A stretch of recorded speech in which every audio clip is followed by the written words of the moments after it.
मैं कांग्रेस हूँ, वही कांग्रेस जिसने 25,000 से अधिक हिंदुओं को मारने के बाद भी पाकिस्तान को 75 करोड़ रुपए दे दिए। मैंने देश के धर्म के आधार पर टुकड़े टुकड़े कर डाले और मेरा वोट बैंक बचा रहे, इसके लिए 3.5 करोड़ अल्पसंख्यकों को भारत में ही रहने दिया। मैंने ही सोमनाथ मंदिर के पुनर्निर्माण पर सरदार पटेल का विरोध कर हिंदुओं से पूजा करने का हक छीना, उन्हें भगवान शिव की पूजा करने से वंचित रखा। मेरा क्रोध या नफरत कह लो, वो इतनी बढ़ गई थी कि मैंने देश के राष्ट्रपति को भी सेवानिवृत्ति लाभ से वंचित रखा, सिर्फ इसलिए क्योंकि वो नेहरू की बात को नजरअंदाज कर सोमनाथ मंदिर की स्थापना में गए। मैंने आजादी के बाद से लेकर अब तक आरएसएस को बैन करने के लाखों प्रयास करे, वो हमेशा से मेरी आंखों में खटकते हैं, लेकिन मुझे मुस्लिम ब्रदरहुड पसंद है। मेरे ही कुकर्मों की वजह से संयुक्त राष्ट्र में भारत को दी गई वीटो पावर दुश्मन चीन के हाथों में चली गई, क्योंकि मेरी नजर में हिंदी चीनी भाई भाई हैं। मैं वही कांग्रेस हूँ जिसने हिंदू कोड बिल तैयार किया और सरदार पटेल के विरोध के बावजूद मैंने इसे केवल हिंदुओं पर प्रतिबंध लगाने के लिए पारित कर दिया। वो मैं ही थी जिसने जम्मू कश्मीर के माथे पर धारा 35 से 370 का कलंक लगाया था। मैंने एएमयू में मुस्लिम शब्द रखा, लेकिन बीएचयू में हिंदू शब्द के इस्तेमाल का विरोध किया।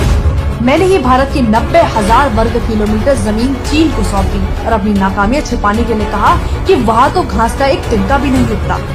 मैंने गायों की रक्षा के लिए आंदोलन कर रहे सैकड़ों साधुओं की गोली मारकर हत्या करवा दी। मैंने ही बांग्लादेशी को देश में घुसपैठ करके अपना वोट बैंक बढ़ाने के लिए रोहिंग्याओं को बसाया। मैंने न केवल हमारी सेना द्वारा जीते गए भारत के अहम हिस्से पीओके को वापस उपहार में दे दिया, बल्कि पाकिस्तान की जेलों में बंद हमारे 54 बहादुरों की परवाह किए बिना पकड़े गए पाकिस्तान के 93,000 सैनिकों को भी लौटा दिया, क्योंकि बुज़दिली तो मुझे मेरे बड़ों से विरासत में मिली है।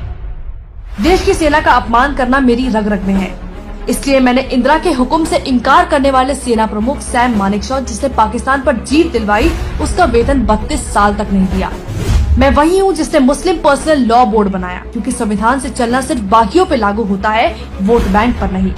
मैंने ही देश में आपातकाल लगाकर लोकतंत्र का गला घोटने की कोशिश की। वो मैं ही थी जिसने संविधान में धर्मनिरपेक्ष शब्द को डाला, लेकिन फिर भी हज सब्सिडी देने में कतराई नहीं, और आज भी उसका दुरुपयोग करने में मुझे कोई शर्म नहीं है। वो मैं ही थी जिसने 30,000 से भी ज्यादा सिखों को बेरहमी से कत्लेआम करवाया और उनके गुनहगारों को बचाए रखा।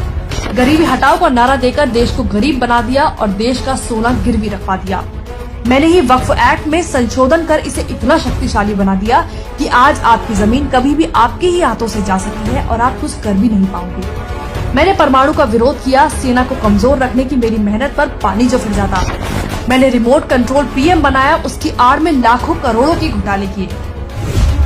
देश में पाकिस्तानी आतंकियों ने 3 दिन तक कहर मचाया, लेकिन इल्जाम लगने से बचने के लिए मैंने आरएसएस को अपना टारगेट बनाया और हिंदू आतंक को जन्म दिया।